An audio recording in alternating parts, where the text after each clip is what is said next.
में 11,000 से ज्यादा नए मामले। देश भर में अब तक 2 करोड़ 9 लाख से ज्यादा दी गई वैक्सीन की खुराक।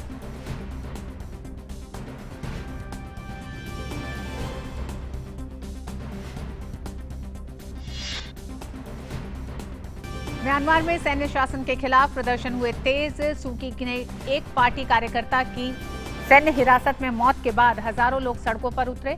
सुरक्षा बलों ने सख्त की सुरक्षा व्यवस्था।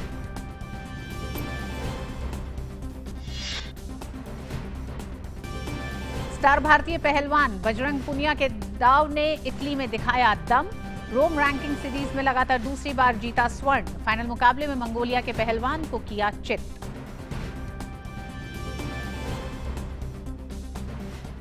और सबसे पहले बड़ी खबरों पर नजर डालते हैं।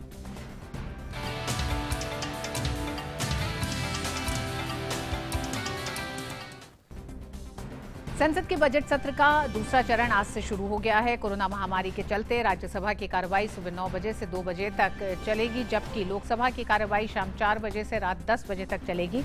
बजट सत्र के दूसरे चरण का समापन 8 अप्रैल को होगा और 1:15 बजे तक राज्यसभा की कार्रवाई स्थगित कर दी गई है।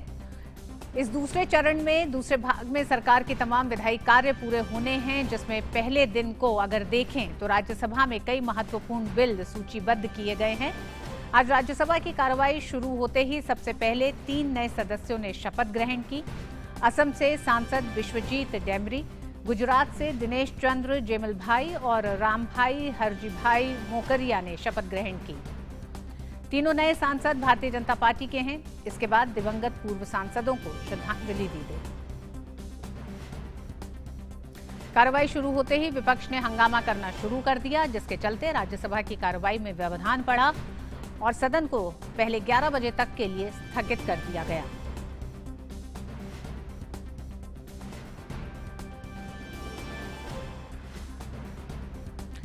उपराष्ट्रपति और राज्यसभा के सभापति एम वेंकैया नायडू ने अंतर्राष्ट्रीय महिला दिवस पर शुभकामनाएं दी हैं। राज्यसभा के सभापति ने बजट सत्र के दूसरे भाग को संबोधित करते हुए कहा कि अंतर्राष्ट्रीय महिला दिवस दुनिया भर में महिलाओं के सामाजिक, आर्थिक, सांस्कृतिक और राजनीतिक योगदान और उपलब्धियों का जश्न मनाने का दिन है। March 8th is the International Women's Day, a day to celebrate the social, economic, cultural and political contribution and achievements of women across the globe and honor their indomitable spirit, resolute determination and incessant efforts which underline these achievements. This is also a day to take stock of the hurdles coming in the way of ensuring women their due in all walks of life and socio-economic development. This is an occasion to renew the efforts made in this direction, the progress made and the distance still to be covered. The United Nations theme for International Women's Day this year is Women in the Leadership, Achieving an Equal Future in a COVID-19 World. This theme celebrates the tremendous efforts by women and girls around the world in shaping more equal future and recovery from the COVID-19 pandemic. It is also aligned with the United Nations Women's Generation Equality Campaign, which calls for women's right to decision-making in all areas of life, equal pay, equal sharing of unpaid care and domestic work, ending all forms of violence against women and girls, and ensuring health care service that respond to their needs. और budget सत्र के दूसरे चरण का आज पहला दिन है और राज्यसभा की अभी तक की कार्रवाई पर और बात करने के लिए हमारे साथ जुड़ गए हमारे संवाददाता ऋषि कुमार। ऋषि, हमने देखा कि किस तरह से पूरे दुनिया में अंतर्राष्ट्रीय महिला दिवस का जश्न मनाया जा रहा है। संसद के राज्यसभा में भी जानना चाहेंगे कि किस तरह की तस्वीर अंतर्राष्ट्रीय महिला दिवस पे रही। इसके बाद हम जरूर बात करेंगे कि अभी तक की जो कार्रवाई रही है उसमें क्या क्या खास रहा, लेकिन पहले अंतर्राष्ट्रीय महिला दिवस को किस तरह से याद किया गया, क्या तस्वीरें सामने आई आज?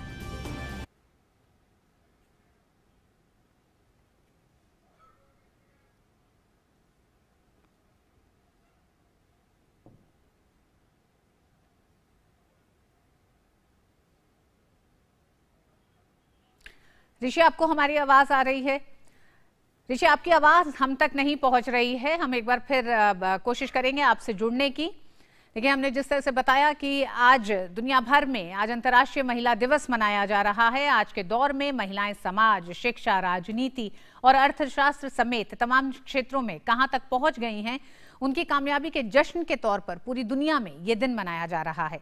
हालांकि जीव को जन्म और उसे आकार देने वाली महिला का सम्मान करने के लिए महज किसी एक दिन की जरूरत नहीं, लेकिन इस दिन के जरिए महिलाओं को उनका हक, उनकी प्रतिभा और उन्हें समाज में बराबरी का सम्मान देने के लिए जागरूक किया जाता है।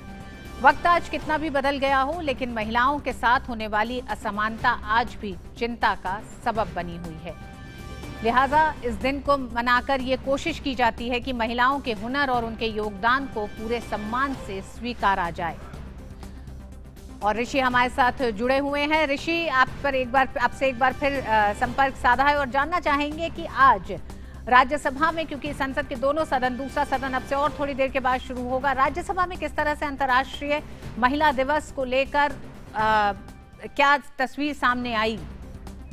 देखिए ऋतु, जहां तक अंतर्राष्ट्रीय महिला दिवस पर संसद की तस्वीरों की बात करें तो सदन जिस तरीके से शुरू हुआ, उसके बाद हमने देखा कि 3 सांसदों ने शपथ ग्रहण की, जो नवनियुक्त सांसद थे। इसके बाद सभापति ने भी जिस तरीके से महिला दिवस के अवसर पर महिलाओं की पूरी दुनिया में जो भागीदारी है और जो महिला सशक्तिकरण है, उसको लेकर अपने विचार व्यक्त किए।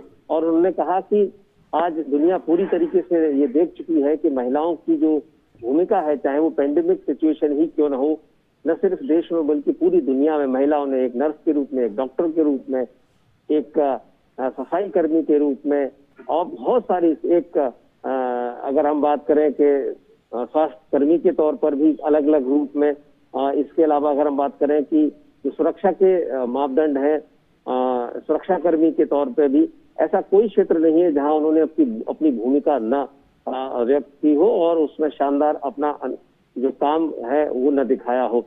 इसी तरीके से तमाम महिला सांसदों ने आज के दिन महिलाओं की जो भूमिका है उसको लेकर अपने विचार व्यक्त किए और महिला सशक्तिकरण को न सिर्फ देश बल्कि दुनिया की जरूरत बताया। अगर हम बात करें तो स्पीकर ने भी आज महिला जो पत्रकार हैं उनके साथ एक इस समय उनकी जो मुलाकात है वो रखी है। तो कुल मिलाकर महिला दिवस के अवसर पर संसद के गलियारों में एक ऐसा माहौल है जिसमें महिला सशक्तिकरण और महिला दिवस को लोग चर्चा कर रहे हैं और सदन में और सदन से बाहर इन सब को लेकर रेखांकित किया जा रहा है कि महिलाओं ने जो भूमिका अब तक अदा की है उसको कैसे एक शानदार तरीके से उसको मनाया जाए और उनकी जो भूमिका है उसको याद किया जाए। जी ऋषि, महिलाओं के आरक्षण का मुद्दा भी क्या आज आपसी बातचीत में एक मसला रहा? क्योंकि इसे भी एक लंबे समय से मांग भी रही है, याद भी किया जाता है, वक्त वक्त पे उठाया जाता है। देखिए, जहाँ तक महिला आरक्षण के मुद्दे की बात करें तो इस मसले पर बहुत ज़्यादा मुखर होकर महिला सांसदों ने भी अपनी बातें नहीं रखी, लेकिन हाँ ये ज़रूर बात रही कि जो उन्होंने कहा कि ये जो ज़रूरत है देश की जो भागीदारी की है, वो भागीदारी हर स्तर पर, हर जगह पर दिखाई देनी चाहिए और उसके लिए प्रयास भी होने चाहिए, गंभीर प्रयास होने चाहिए। तो महिला सांसदों ने इस पर अपने विचार तो ज़रूर रखे, लेकिन जिस तरीके से हम देखते हैं कि महिला सांसदों ने ऐसा कुछ मुद्दा उठाया हो कि महिला आरक्षण को लेकर कुछ बात आगे बढ़े, ऐसा संसद में तो नहीं दिखाई दिया, लेकिन उनके जो व्यक्तिगत विचार थे उसमें ज़रूर ये बातें देखी गई। ऋतु जी, अचीविंग एन इक्वल फ्यूचर, यानी कि समानता, भविष्य में समानता को हासिल करना, ये इस बार का थीम है। क्या ऋषि ये लगता है कि संसद खासकर एक बहुत बड़ी भूमिका निभाता है जब हम महिलाओं के अधिकारों की बात करते हैं? और एक लंबा सफर, अगर आजाद भारत में हम बात करें तो महिलाओं ने बहुत सारे, एक तरह से कह सकते हैं, कीर्तिमान स्थापित करे हैं। पुरुषों के बराबर की अगर बात करें तो बराबरी इस लिहाज से देखनी सबसे ज्यादा जरूरी है, भागीदारी और उन तमाम मौकों की हिस्सेदारी कितनी महिलाओं को मिली है, किस तरह से आंकते हैं एक लंबे सफर में संसद की भूमिका और महिलाओं को सशक्त करने की दिशा में? देखिए, जहाँ तक भारत के लोकतंत्र में अगर महिलाओं की भूमिका की अगर हम बात करें तो लोकतंत्र के इस मंदिर से हम ये कह सकते हैं कि जो महिलाओं की भूमिका है आज़ादी से पहले और आज़ादी के बाद, दिनों दिन बढ़ी है और उन्होंने हर उस वक्त में जब को देश को ज़रूरत हो, समाज को ज़रूरत हो, उन्हें जब जब अवसर मिले हैं, क्योंकि दुनिया में जितनी भी बातें होती हैं वो अवसर मिलने के आधार पर तय होती हैं। तो महिलाओं को धीरे धीरे जो अवसर हैं वो भी बढ़े और उन्होंने उन अवसरों को हासिल भी किया, यानी कि न सिर्फ किसी और की तरफ से अवसर दिए गए बल्कि उन्होंने बाध्य किया कि उन्हें ये अवसर दिए जाएं। तो इन अवसरों को लेकर जो थीम भी है कि अवसर मिलना बेहद ज़रूरी है आपकी काबिलियत और आपकी क्षमता को परखने के लिए, और अवसरों के आधार पर ही आप कह सकते हैं कि उन्होंने जो अपना काम किया वो कितना उत्तम कार्य था। तो इस तरीके से आज़ाद भारत में और आज के समय में अगर हम बात करें तो पूरे तरीके से इस तरीके की जो आपके स्टेट ऑफ माइंड की बातें हैं कि कैसे हम महिलाओं को लेकर आज से 2 दशक पहले 3 दशक पहले बातें किया करते थे, लेकिन आज बिल्कुल महिलाएं लड़कियां हर क्षेत्र में महिलाओं के प्रति और खासकर कामकाजी महिलाओं के प्रति उस सोच में तब्दीली बेहद अहम है। ऋषि, बहुत संक्षेप में अंतर्राष्ट्रीय महिला दिवस से इतर राज्यसभा की कार्रवाई में क्या रहा? 1:15 बजे के लिए स्थगित कर दी गई है। देखिए, राज्यसभा में अगर हम बात करें, सभापति ने पूरी कोशिश की कि सदन के पहले ही दिन कामकाज को सुचारू रूप से आगे बढ़ाया जाए।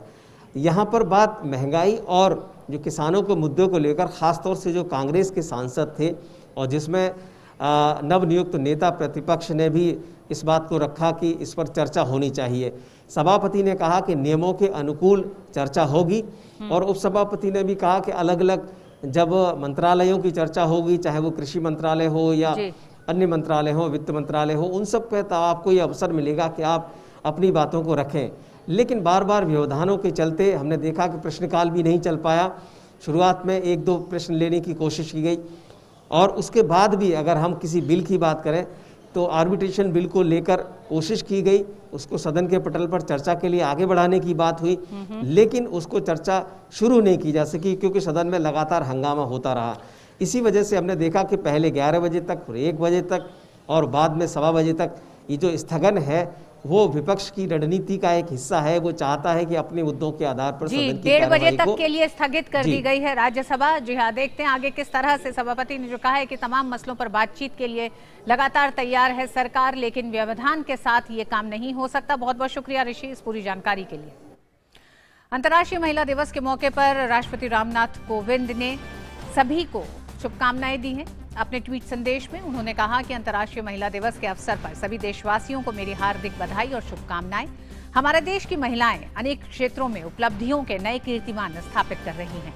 आइए आज के दिन हम सब महिलाओं और पुरुषों के बीच असमानता पूर्णतः समाप्त करने का सामूहिक संकल्प लें।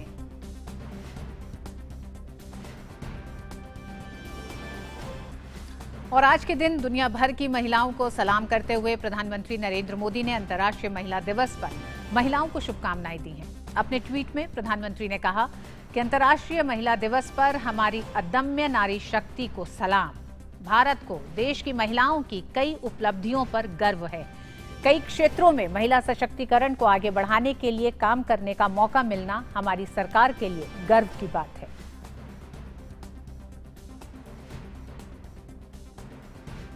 केंद्रीय मंत्री स्मृति ईरानी ने अंतर्राष्ट्रीय महिला दिवस पर नारी शक्ति को सलाम करते हुए ट्वीट किया है। स्मृति ईरानी ने अपने ट्वीट संदेश में कहा कि महिलाओं के बिना कोई नायक नहीं है।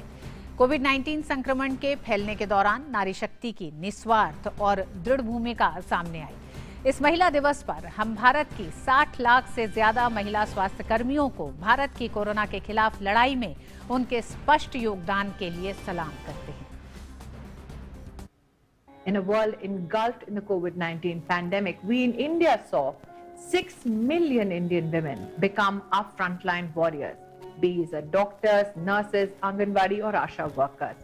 Take a look also at our self-help groups in our country. We have over 60 lakh of them. They are a perfect example of how successful women can be in the economic sphere when they are empowered and well organized. Today, on the occasion of Women's Day, I ask you all to pledge with me to step up and go beyond our ordinary calls of duty for a unified cause, to make our nation and the world more equitable, supportive and encouraging place.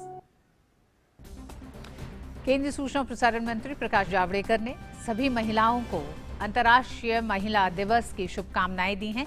उन्होंने Twitter पर अपने संदेश में कहा है कि विषम परिस्थितियों के बावजूद महिलाओं ने निरंतर अपनी क्षमता को सिद्ध किया है।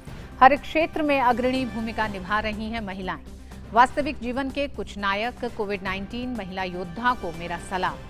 सभी महिलाओं को अंतर्राष्ट्रीय महिला दिवस की शुभकामनाएं।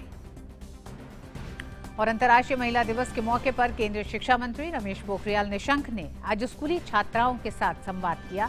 इस मौके पर उन्होंने कहा कि भारत ने ज्ञान, विज्ञान और अनुसंधान के क्षेत्र में पूरी दुनिया का नेतृत्व किया है, जिसमें महिलाओं ने अग्रणी भूमिका निभाई है। शिक्षा मंत्री ने कहा कि बेटी बचाओ बेटी पढ़ाओ जैसी योजनाओं के जरिए सरकार ने बेटियों को शीर्ष पर ले जाने का काम किया है।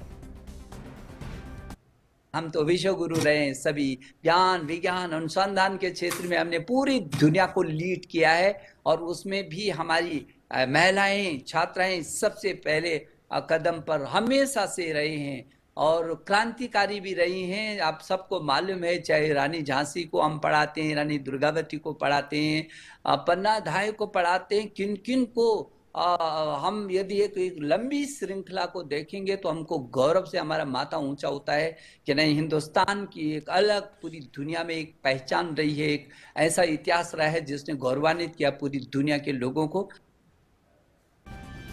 शिक्षा मंत्री रमेश पोखरियाल निशंक ने अंतर्राष्ट्रीय महिला दिवस के मौके पर आज शिक्षा मंत्रालय में काम करने वाली सभी महिला अधिकारियों और कर्मचारियों को सम्मानित भी किया। इन अधिकारियों कर्मचारियों ने अपनी मेहनत और लगन से मंत्रालय के कामकाज को सुचारू रूप से चलाने में अहम भूमिका निभाई है। इस मौके पर शिक्षा मंत्री ने कहा कि महिला सशक्तिकरण की दिशा में नई शिक्षा नीति का महत्वपूर्ण योगदान होगा। उन्होंने साथ ही कहा कि शिक्षा में महिलाओं का नामांकन दर लगातार बढ़ रहा है।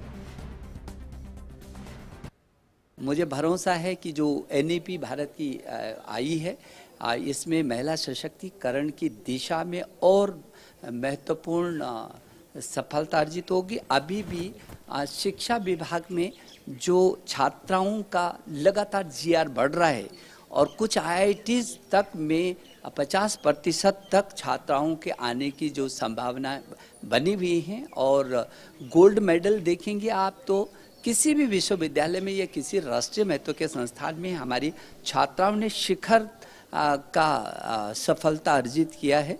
तो मेरी इस अवसर पर हम सब छात्राओं को, बालिकाओं को, बहनों को, सभी माताओं को बहुत सारी बधाई और शुभकामना देते हैं। और अंतर्राष्ट्रीय महिला दिवस पर और ज्यादा जानकारी के लिए बात करते हैं अपनी संवाददाता सहयोगी मेघना देव से। मेघना, पहले तो सबसे पहले अंतर्राष्ट्रीय महिला दिवस की आपको शुभकामनाएं। इन शुभकामनाओं के साथ ही आप उस युवा पीढ़ी से आती हैं जिसके लिए शायद एक लंबा संघर्ष जो महिलाओं ने किया उसने बहुत सारी चीज़ों को आसान कर दिया है। जब आज देश और दुनिया में अंतर्राष्ट्रीय महिला दिवस मनाया जाता है और साथ ही साथ भविष्य में समानता की बात होती है, तो वो कौन सी चुनौतियां भी सामने दिखाई देती हैं आपको कि जिनको दूर करने में आज समाज की एक अलग भूमिका होगी और सरकार की अलग भूमिका। इसलिए सबसे पहले समाज की भूमिका पे बात करना चाहेंगे। समाज की क्या भूमिका लगती है उन चुनौतियों को दूर करने में और कितनी तब्दीली आई है? जी बिल्कुल ऋतु, आपको भी बहुत बहुत शुभकामनाएं महिला दिवस की। और अहम बात यह है कि जिस तरीके से आपने कहा कि पहले का जो संघर्ष है वो आज की जो युवा पीढ़ी है, जो लड़कियों की, महिलाओं की, उन लोगों ने उस संघर्ष को नहीं देखा है। उसी संघर्ष को सलाम करते हुए गूगल के भी डूडल ने एक वीडियो बनाया है जिसमें कि कई हाथ नज़र आ रहे हैं उस डूडल में, और वो हाथ हैं जिन्होंने बड़े द्वार खोले हैं विश्व भर में। वो पहले ऐसे हाथ हैं जिन्होंने विश्व भर में महिलाओं के लिए द्वार खोले हैं और ऐसे द्वार खोले हैं जिससे आज महिलाएं एस्ट्रोनॉट हो, साइंटिस्ट हो, डॉक्टर्स हो, इंजीनियर्स हो, सर्विसेज में हो, मिलिट्री में हो, कहीं भी लॉयर्स हो, टीचर्स हो, हर एक पेशा, कोई भी ऐसा पेशा नहीं है जिसमें महिलाएं नहीं मौजूद हैं। और गूगल का डूडल भी उसी जज्बे को सलाम करता है, उन्हीं पहले हाथों को सलाम कर रहा है जहां की महिलाओं ने पहले दरवाजे खोले हैं, जिसके बाद जो आने वाली पीढ़ी है, जो नई पीढ़ी है, जो हमारी जनरेशन है, उनको उस तरीके का स्ट्रगल, संघर्ष ना देखना पड़े और उनके लिए जो राह है वो कुछ हद तक आसान हो सके। और जहां तक आप समाज के दायित्व की बात करते हैं ऋतु, समाज का दायित्व यही है कि केवल फैसिलिटेट करें, एक्सेसिबल बनाएं चीज़ों को। ऐसा जो जेंडर बायस की हम बात करते हैं हैं, जब हम ब्रेकिंग साइलोज की बात करते हैं, तो साइलोज जो हैं, जो रूढ़िवादी सोच है, उसको तो बहुत ही पहले जो महिलाएं थीं जिन्होंने संघर्ष किया, उन्होंने तोड़ा हुआ है। लेकिन उसके बाद जो फैसिलिटेशन का जो मार्ग है, चीज़ों को आसान बनाने का मार्ग है, एक्सेसिबल बनाने का मार्ग है, वो बेशक समाज को एक साथ आने की ज़रूरत है, जिससे कि और ज़्यादा चीज़ें आसान हो सके। जिस तरीके से जो थीम भी है, जो लीडरशिप है, उसके ऊपर जो थीम बनाई गई है कि इक्वालिटी हो समाज में और किस तरीके से महिलाएं आगे बढ़ सकती हैं इस कोविड-19 के जो वर्ल्ड में पैंडेमिक जो चल रहा है उसके दौरान, किस तरीके से महिलाएं आगे बढ़ सकती हैं। तो ऐसे में जब हम एंटरप्रेन्योरशिप की बात करते हैं, स्टार्टअप्स की बात करते हैं, तो उसमें भी आज की डेट में महिलाएं जो हैं वो पीछे नहीं हैं। आज ही सुबह में जो कार्यक्रम था, जिसमें कि एयरपोर्ट से पहली जो उड़ान, दिल्ली एयरपोर्ट से पहली उड़ान बरेली के लिए ली है, ऑल वुमेन क्रू वहाँ पर मौजूद थी। ऑल वुमेन क्रू का मतलब ना केवल कॉकपिट में या ना केवल केबिन क्रू, उसके अलावा भी जो इंजीनियर्स हैं, जो फैसिलिटेटर्स हैं, जो डिस्पैचर्स हैं, वो सभी महिलाएं थी। अलायंस एयर की जो पहली फ्लाइट जिसने उड़ान भरी बरेली के लिए, तो इस तरीके से एक जज्बा क्रिएट होता है और साथ ही मोटिवेशन, इंस्पिरेशन मिलता है लोगों को कि कोई भी ऐसा सेक्टर नहीं है, कोई भी ऐसा क्षेत्र नहीं है जहां महिलाएं काम नहीं कर सकती हैं और जहां महिलाएं आगे नहीं बढ़ सकती हैं।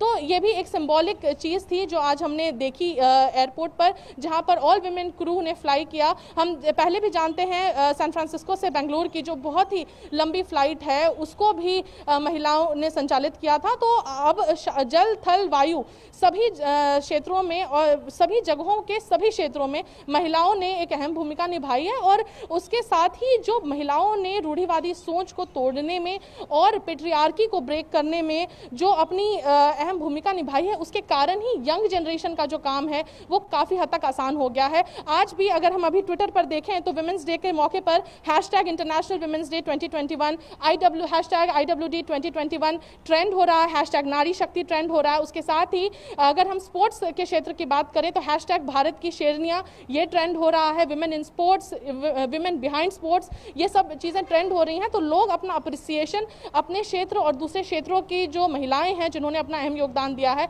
उसके लिए लोग ट्विटर पे भी काफ़ी वोकल नज़र आ रहे हैं और जो कि देखकर अच्छा लगता है, काफ़ी एनकरेजिंग भी फील होता है, स्पेशली यंगर जनरेशन के लिए।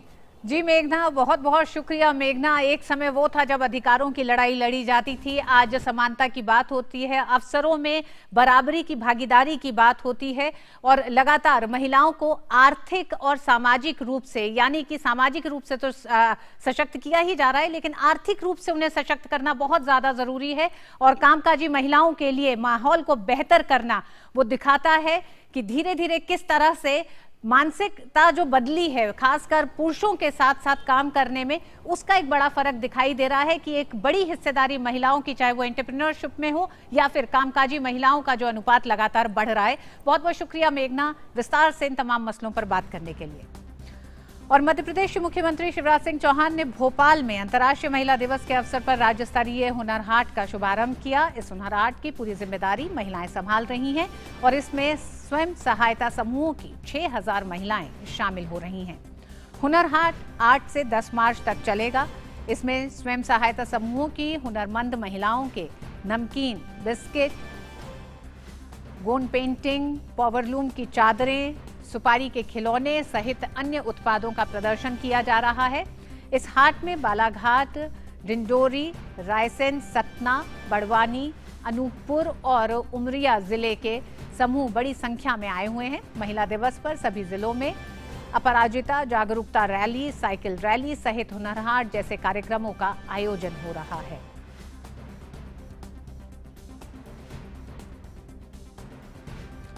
और मिड डे प्राइम में वक्त एक छोटे से ब्रेक का। ब्रेक के बाद कुछ और खबरें भी देखेंगे देश विदेश की महिला दिवस से जुड़ी हुई।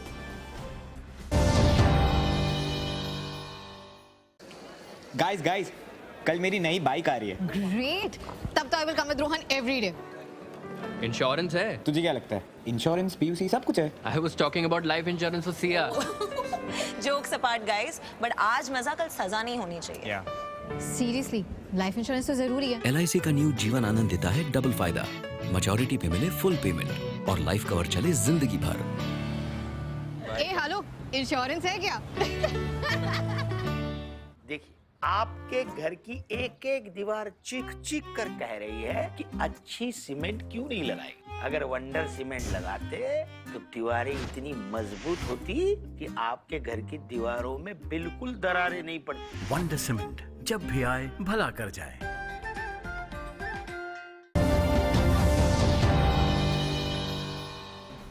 जब हम अपने जीवन में कठिनाइयों का सामना करते हैं तो सारी ऊर्जा उसका मुकाबला करने में लग जाती है। हमारे सपने, आकांक्षाएं हवा हो जाती हैं, लेकिन नारी का जीवन तो वैसे ही चुनौतियों की बिसात होती है। इसलिए जब वह दृढ़ निश्चय कर लेती है, हर बाधा छोटी हो जाती है। आज हम आपको दिखा रहे हैं मऊ उत्तर प्रदेश की, जहां आरा उज्जैन की 80 वर्षीय शशिकला जी और स्पेन की मारिया की ज्ञान यात्रा की अद्भुत कहानी। अंतर्राष्ट्रीय महिला दिवस के मौके पर केंद्रीय संस्कृति एवं पर्यटन मंत्री प्रहलाद सिंह पटेल ललित कला गैलरी पहुंचे। गैलरी में कोरोना के दौरान महिलाओं की तरफ से बनाई गई 280 से अधिक पेंटिंग और कलाकृति को केंद्रीय मंत्री ने देखा। कोरोना के दौर में जब पूरा देश एक बीमारी के जंग से लड़ रहा था, उस दौरान देश की महिलाओं ने अपनी कुची में रंग भरकर देश का उत्साह बढ़ाया। केंद्रीय मंत्री ने कहा, ये हमारी संस्कृति है कि विपरीत परिस्थितियों में हम मदद के लिए खड़े हो जाते हैं। मुझे लगता है कि ये बेहतर तरीका है, जो महिला आर्टिस्ट हैं देश और दुनिया की, उनकी चीज़ें भी निखर कर सामने आई हैं। तो मैं ऐसे अवसर पर ललित कला अकादमी को हृदय से शुभकामनाएं बधाई देता हूँ। केंद्रीय मंत्री ने कहा कि कोरोना के संकट में कलाकार और देश की भूमिका क्या होनी चाहिए, इसे पूरी दुनिया ने देखा। इसके अलावा जब पूरी दुनिया को दवा की जरूरत थी, देश ने अपने नेतृत्व के जरिए अपने पड़ोसी मुल्कों की मदद की। यही भारत की आध्यात्म और संस्कृति है कि हम मुश्किल दौर में पीछे नहीं हटते। धीरज कुमार की रिपोर्ट, डीडी न्यूज। देश के 6 राज्यों में कोविड-19 के दैनिक नए मामलों में बढ़ोतरी जारी है। इन राज्यों में महाराष्ट्र, केरल, पंजाब, कर्नाटक, गुजरात और तमिलनाडु शामिल है। केंद्र लगातार दैनिक नए कोविड के सक्रिय मामलों की रिपोर्टिंग करने वाले राज्यों और केंद्र शासित प्रदेशों के साथ स्थिति पर नजर रखे हुए है। साथ ही केंद्र ने महाराष्ट्र और पंजाब में उच्च स्तरीय टीमों को नियुक्त किया है, जहां रोजाना नए मामलों में तेजी से वृद्धि दर्ज की जा रही है। इसके साथ ही देश भर में जारी टीकाकरण अभियान के दूसरे चरण में तेजी आ रही है। देशव्यापी टीकाकरण अभियान के तहत अब तक 2 करोड़ 9 लाख से ज्यादा लोगों को कोरोना टीके की खुराक दी गई है।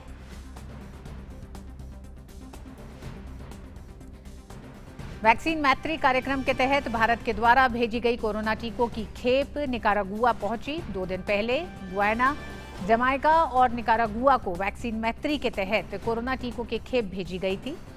विदेश मंत्री डॉक्टर एस जयशंकर ने ट्वीट कर कोरोना टीकों के निकारागुआ पहुंचने की तस्वीरें साझा की और कहा कि हम कोरोना के खिलाफ लड़ाई में हम अपनी एकजुटता व्यक्त करते हैं।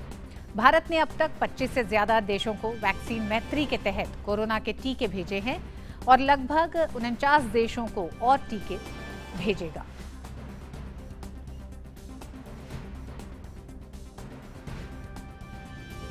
और अधिक जानकारी के लिए बात करते हैं अपने संवाददाता सहयोगी नितेंद्र सिंह से। नितेंद्र, एक तरफ कोरोना का टीका दूसरे चरण में लगातार रफ्तार पकड़ रहा है, लेकिन वो राज्य जहां दैनिक मामले बढ़ रहे हैं वो एक बड़ी चिंता का विषय है। अभी तक वजहों पर किस तरह से काम किया गया है और जो केंद्रीय टीमें भेजी गई हैं उनके आकलन क्या सामने आए हैं? देखिए, सबसे ज्यादा जो चिंता है वो महाराष्ट्र को लेकर के है, केरल को लेकर के है और पंजाब को लेकर के है, क्योंकि इन राज्यों में लगातार मामले बढ़ रहे हैं। अगर हम महाराष्ट्र की बात करें तो ये नंबर 1 पर बना हुआ है। तकरीबन 10 से 11 हजार प्रतिदिन केस आ रहे हैं।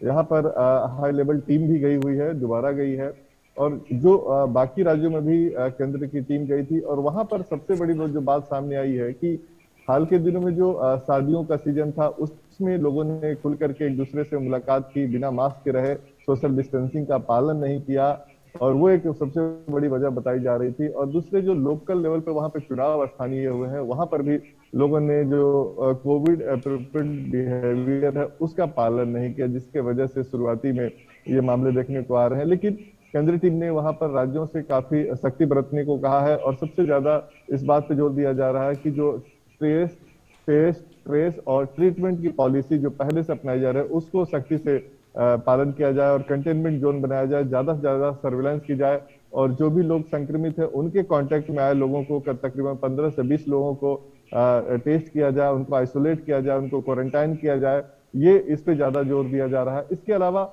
जो वैक्सीन है उसको वैक्सीनेशन को तेज करने के लिए बोला गया है उन जिलों में, उन राज्यों में जहां मामले बढ़ रहे हैं। केंद्रीय स्वास्थ्य सचिव वीकली रिव्यू कर रहे हैं पूरे मामले की। इसके अलावा कैबिनेट सेक्रेटरी लेवल पर भी इसको मॉनिटर की जा रही है। तो निश्चित तौर पे केंद्र ने काफी राज्यों से बोला है कि इस पर सख्ती बरते ताकि केस बढ़ने ना पाए। और लोगों से भी हम जरूर ये कहना चाहेंगे कि जब आप मास्क नहीं लगाएंगे, सोशल डिस्टेंसिंग का पालन नहीं करेंगे तो निश्चित तौर पे मामले बढ़ेंगे और आपके लिए ही मुसीबत खड़ी होगी आने वाले दिनों में। जी नितिन, बहुत बहुत शुक्रिया पूरी जानकारी के लिए। और आइए अब देखते हैं मिड डे प्राइम में अर्थ जगत से जुड़ी कुछ खबरों को।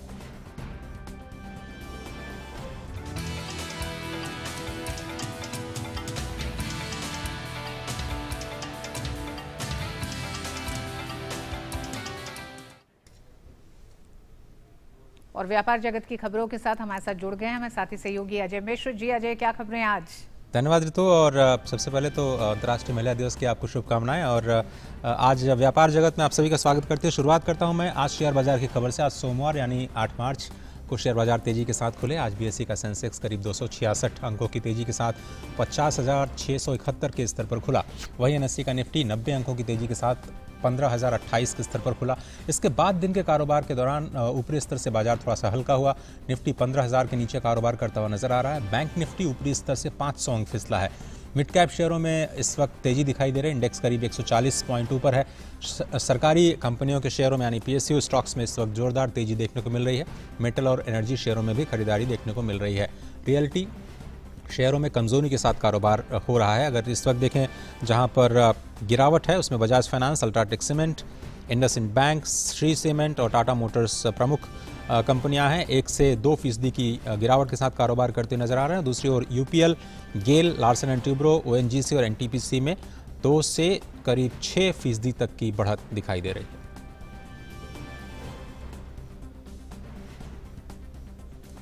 उधर ब्रेंट के दाम $71 के पार ऊपर निकल गया है। ब्रेंट जनवरी 2020 के बाद सबसे ऊंचे स्तर पर कारोबार करता हुआ दिखाई दिया।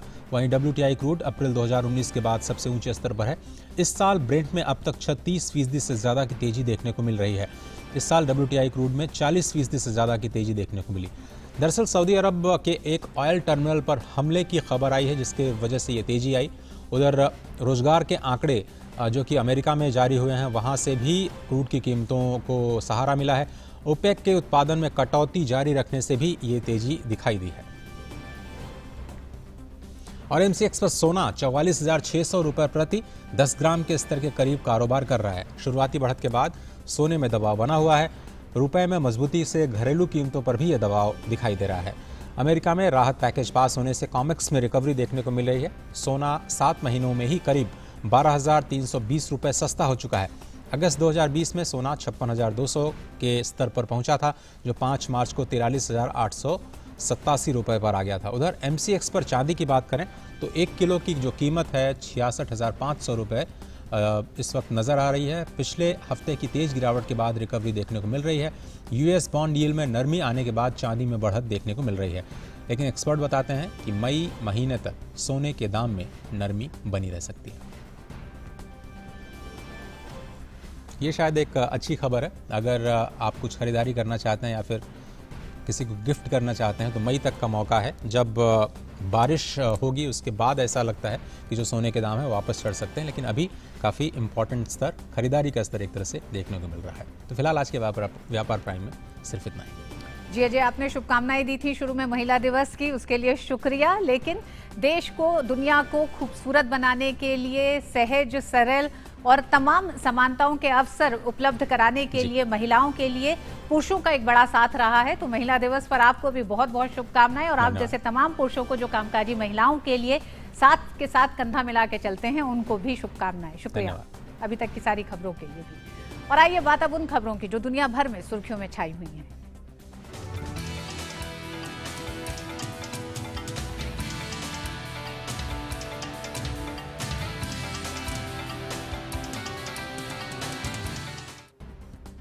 म्यांमार में सूकी की party national league for democracy के एक नेता की हिरासत में मौत हो जाने के बाद सैन्य शासन के खिलाफ प्रदर्शन और तेज हो गए हैं।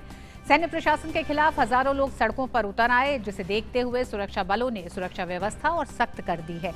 जानकारी के मुताबिक हिरासत में मारे गए 58 वर्षीय खिनमोंग लात्सुकी की पार्टी NLD के म्यांमार के सबसे बड़े शहर यांगून के स्थानीय नेता थे। अभी तक खबरों के मुताबिक सेना और लोगों के बीच संघर्ष में 50 से ज्यादा लोगों की मौत हो चुकी है। बढ़ते जनाक्रोश पर की जा रही हिंसक कार्रवाई के बाद से अंतर्राष्ट्रीय समुदाय पर दबाव बढ़ रहा है कि म्यांमार पर कई तरह की पाबंदी लगाई जाए। और उधर दुनिया भर में कोरोना वायरस मामलों की कुल संख्या 11,74,00,000 के पार हो चुकी है, जबकि 26,05,000 से के करीब लोग इससे अपनी जान गंवा चुके हैं। अब तक 9,29,00,000 से ज्यादा लोग स्वस्थ हो चुके हैं। दुनिया में सबसे अधिक 2,96,96,000 मामलों और 5,37,000 मौतों के साथ अमेरिका सबसे ज्यादा प्रभावित देश बना हुआ है। तो वहीं ब्राजील में अब तक 1,10,00,000 मामले हैं, तो वहीं 2,65,000 मौतों की पुष्टि हुई है। मेक्सिको की बात करें तो अब तक 2,12,00,000 मामले सामने आए हैं और 1,90,000 से ज्यादा मौतें हो चुकी हैं। फ्रांस में कोरोना टीकाकरण कार्यक्रम के तहत हजारों की संख्या में लोग कोरोना का टीका लगवाने के लिए टीकाकरण केंद्रों पर जुटे। फ्रांस को टीकाकरण अभियान में धीमी गति के लिए आलोचना का शिकार होना पड़ रहा है, क्योंकि अभी तक सबसे ज्यादा खतरे वाले लोगों को ही कोरोना का टीका दिया जा सका है। फ्रांस की 6.7 करोड़ की आबादी में अब तक करीब 36 लाख लोगों को ही कोरोना का टीका दिया जा सका है, जबकि पड़ोसी देश ब्रिटेन में 2.3 करोड़ लोगों को अब तक टीका दिया जा चुका है। कई यूरोपीय देश कोरोना के बढ़ते मामलों के कारण लॉकडाउन जैसे सख्त कदम उठा रहे हैं, जबकि फ्रांस में केवल रात्रिकालीन कर्फ्यू लगा हुआ है। कल पेरिस के तीसरे जिले के टाउन हॉल में टीका केंद्र स्थापित किया गया, जहां 75 साल से अधिक उम्र के लोगों को टीका दिया गया। उधर सऊदी अरब ने कोरोना से संक्रमित लोगों और उनके संपर्क में आने वाले लोगों का पता लगाने के लिए ऐप लॉन्च किया है, जिससे कि इस महामारी के रोकथाम में मदद मिले। इस ऐप को पिछले साल कर्फ्यू के दौरान आवाजाही के लिए परमिट देने के लिए शुरू किया गया था। इस ऐप में नए फीचर जोड़कर इसे फिर से लॉन्च किया गया है। Saudi data and artificial intelligence authority ने कहा है कि तत्कालीन ऐप के जरिए कोरोना के मामलों के बारे में आंकड़े मिलेंगे। लोगों को मॉल या रेस्टोरेंट जैसे सार्वजनिक स्थलों पर जाने के लिए इस ऐप का उपयोग करना जरूरी है। सऊदी अरब ने कल कोरोना संबंधी कई पाबंदियों को खत्म कर दिया, जिसके बाद से रेस्टोरेंट में खाने की छूट मिली है। इसके अलावा सिनेमा हॉल फिर से खुल गए हैं और मनोरंजन की गतिविधियों का फिर से शुरू हो गए हैं। यमन के हूती विद्रोहियों ने सऊदी अरब के रस तनूरा स्थित अरामको तेल संयंत्र और दम असर और जजान के सैन्य ठिकानों पर ड्रोन और मिसाइल से हमले किए।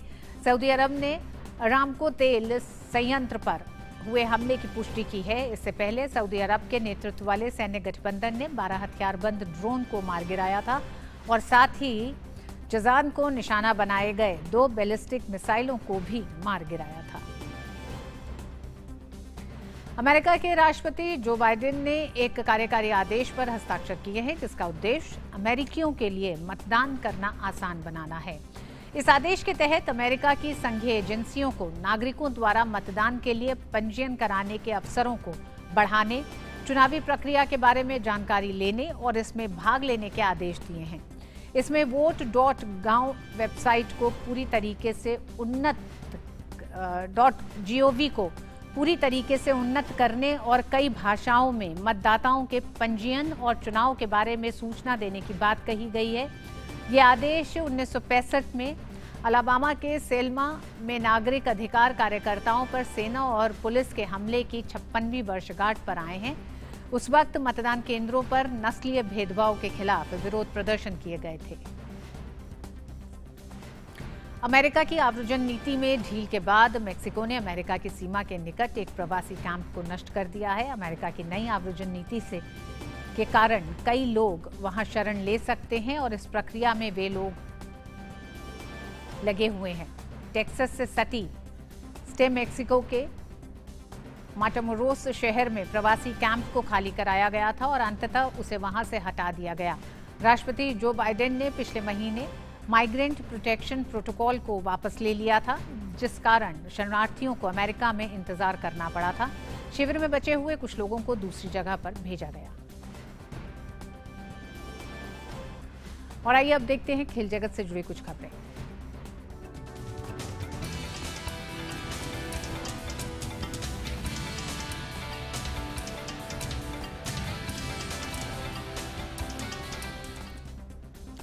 और खेल की खबरों के साथ हमारे साथ जुड़ गए हैं मनोज जी। मनोज, आज क्या खबरें हैं? माफ करिएगा अशोक, क्या खबरें हैं आज खेल की? शुक्रिया रितु। स्पोर्ट्स प्राइम में आज खबरों की शुरुआत करते हैं रेसलिंग से। भारतीय स्टार पहलवान बजरंग पूनिया ने रविवार को इटली के रोम में आयोजित कुश्ती रोम रैंकिंग सीरीज में 65 किलोग्राम भार वर्ग में स्वर्ण पदक अपने नाम किया। ये लगातार दूसरी बार है जब बजरंग ने इस चैंपियनशिप में स्वर्ण पदक हासिल किया। फाइनल में बजरंग ने मंगोलिया के पहलवान तुल्गा तुमुर ओचिर को हराया। इससे पहले सेमीफाइनल में बजरंग को अमेरिका के जोसेफ क्रिस्टोफर मैककेना ने कड़ी चुनौती का सामना करना पड़ा था, जिसे वह 6-3 से जीत दर्ज करने में सफल रहे। वहीं क्वार्टर फाइनल में बजरंग ने तुर्की के पूर्व कैडेट विश्व चैंपियन सेलिम कोजान को 7-0 से हराया। कोजान ने कई हमले किए, लेकिन भारतीय पहलवान ने अच्छा बचाव किया। बात करते फिट इंडिया की। अंतर्राष्ट्रीय महिला दिवस के अवसर पर आज नई दिल्ली के जवाहरलाल नेहरू स्टेडियम में ऑल वुमेन वॉकाथन का आयोजन किया गया। इस मौके पर केंद्रीय खेल मंत्री किरेन रिजिजू भी मौजूद रहे, जिन्होंने वॉकाथन को हरी झंडी दिखाई। केंद्रीय खेल मंत्री किरेन रिजिजू ने इस वक्त पर महिलाओं का हौसला अफजाई की और कहा कि महिलाएं अब बड़ी संख्या में राष्ट्रीय और अंतर्राष्ट्रीय स्तर पर अपने नाम की धूम के साथ देश का मान भी बढ़ा रही हैं।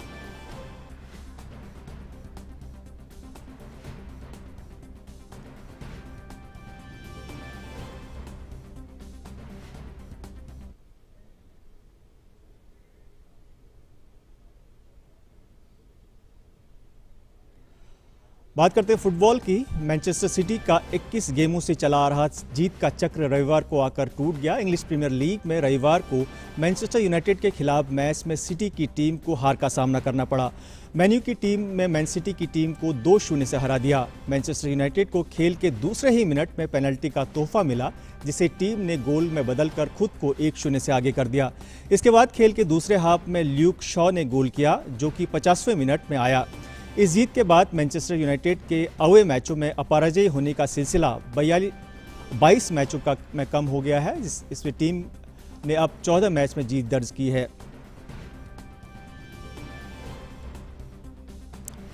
इंग्लिश प्रीमियर लीग में गत विजेता लिवरपूल का खराब फॉर्म लगातार जारी है। रविवार को लिवरपूल को घरेलू मैदान पर लगातार छठी बार हार का सामना करना पड़ा। फुलम ने लिवरपूल को 1-0 से हराकर रेलीगेशन जोन से बाहर आने की अपनी उम्मीदों को बरकरार रखा है। फुलम के लिए पहले हाफ का खेल खत्म होने से ठीक पहले मारियो ने गोल करके फुलम को मुकाबले में आगे कर दिया। एक गोल से पीछे चल रहे लिवरपूल ने दूसरे हाफ में वापसी की कोशिश की, लेकिन उन्हें असफलता हाथ लगी। गौरतलब है कि नए साल पर लीग में शीर्ष पर मौजूद लिवरपूल के लिए पिछला सत्र कुछ खास नहीं रहा। मौजूदा समय में क्लब अंक तालिका में 8वें स्थान पर खिसक गई है। बात करते हैं बैडमिंटन की। भारत की शीर्ष महिला बैडमिंटन खिलाड़ी PV Sindhu Swiss open badminton championship के फाइनल में हार गई।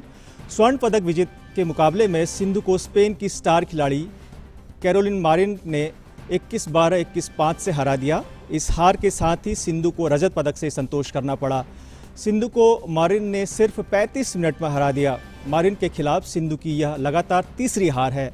मारिन ने इससे पहले थाईलैंड में आयोजित दोनों सुपर 1000 स्पर्धा का खिताब अपने नाम किया था।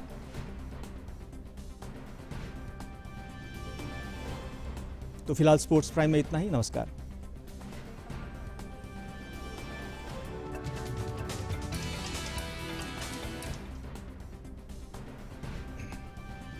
और आइए अब बारी है हमारे अगले सेगमेंट लाइफ प्राइम की।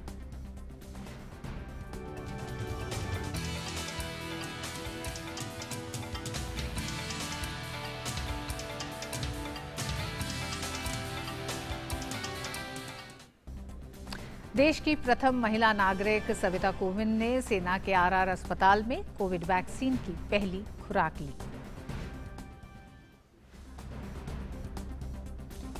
ये तस्वीरें आप देख रहे हैं। आज राष्ट्रपति रामनाथ कोविंद की पत्नी, पहली महिला।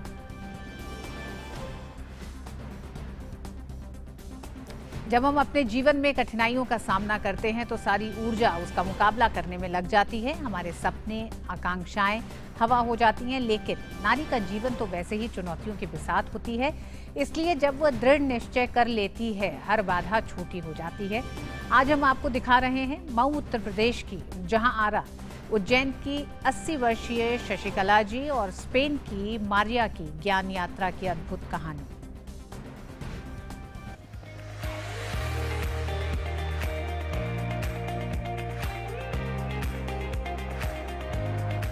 कहते हैं ज्ञान अर्जित करने की कोई उम्र नहीं होती, लेकिन जीवन के हर मोड़ पर यदि रुकावटें ही रुकावटें हों, फिर भी कोई ज्ञान के शिखर को छू ले तो यह कहलाती है संघर्ष की पराकाष्ठा। अलग अलग सामाजिक परिवेशों से आई 3 तेजस्विनी महिलाओं की ज्ञान यात्रा ऐसे ही संघर्ष की एक बेमिसाल कहानी है।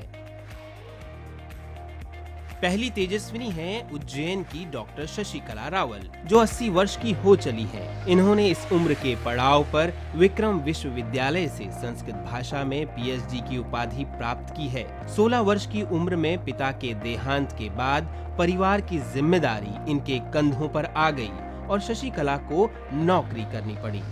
बाद में Shashikala government higher secondary school में अंग्रेजी की लेक्चरर बनकर वर्ष 2002 में सेवानिवृत्त हुई। डॉक्टर शशिकला ने वर्ष 2011 में ज्योतिष में आचार्य कर प्रथम स्थान प्राप्त किया। इस दौरान डॉक्टर शशिकला को कैंसर जैसी जानलेवा बीमारी ने घेर लिया, लेकिन अपनी दृढ़ इच्छा शक्ति और बुलंद हौसलों के बदौलत इन्होंने इस पर विजय प्राप्त की और फिर 80 वर्ष की उम्र में संस्कृत में पीएचडी कर हम सबके सामने एक अनूठी मिसाल पेश की है।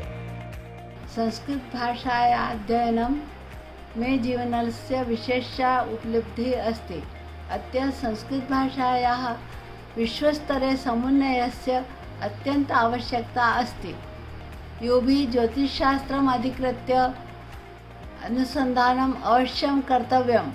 ज्योतिष शास्त्रम खगोलीय रहस्यानाम एका अनुपमा विद्या अस्ति। अब बात करते हैं उत्तर प्रदेश के एक छोटे से कस्बे मऊ से आई दूसरी तेजस्विनी डॉक्टर जहांआरा की। डॉक्टर जहांआरा को संस्कृत भाषा के प्रथम संस्कार अपने माता पिता से ही मिले। बचपन से ही इन्हें सनातन संस्कृति और संस्कृत भाषा में गहरी रुचि थी, इसलिए इन्होंने प्राचीन भारतीय धर्म ग्रंथों में मानवीय मूल्यों पर अनुसंधान करना आरंभ किया।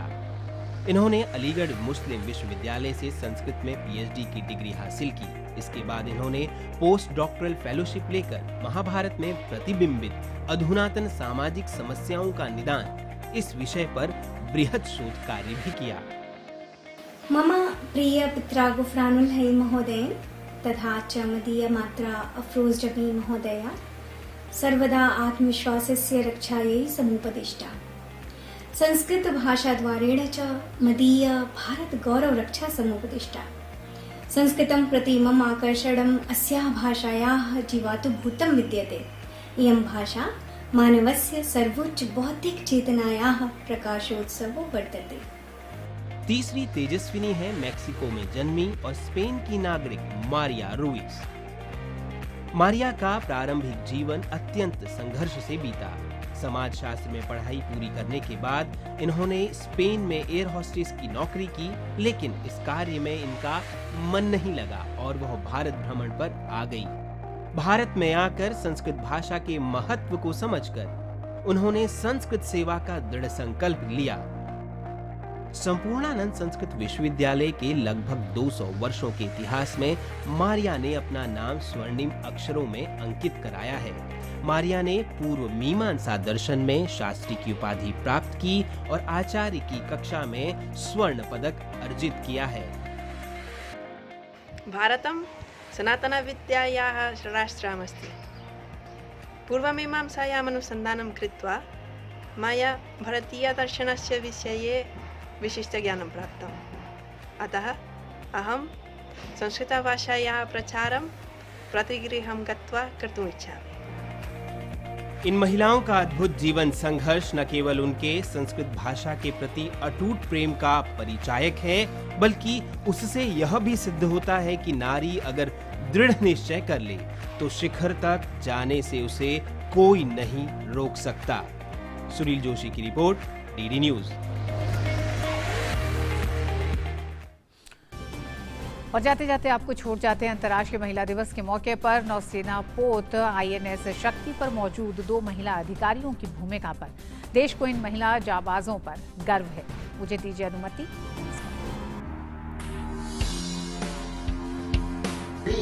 टीम शक्ति, We are the punch.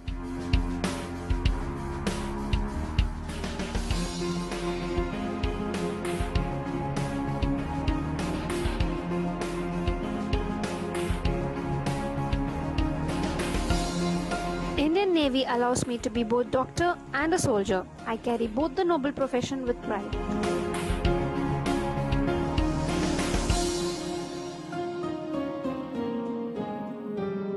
They say women can't have it all, but I would say dare to be different.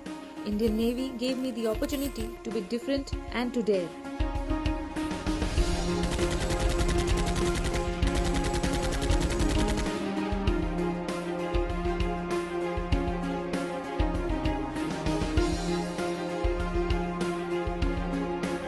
The uniform makes no distinction.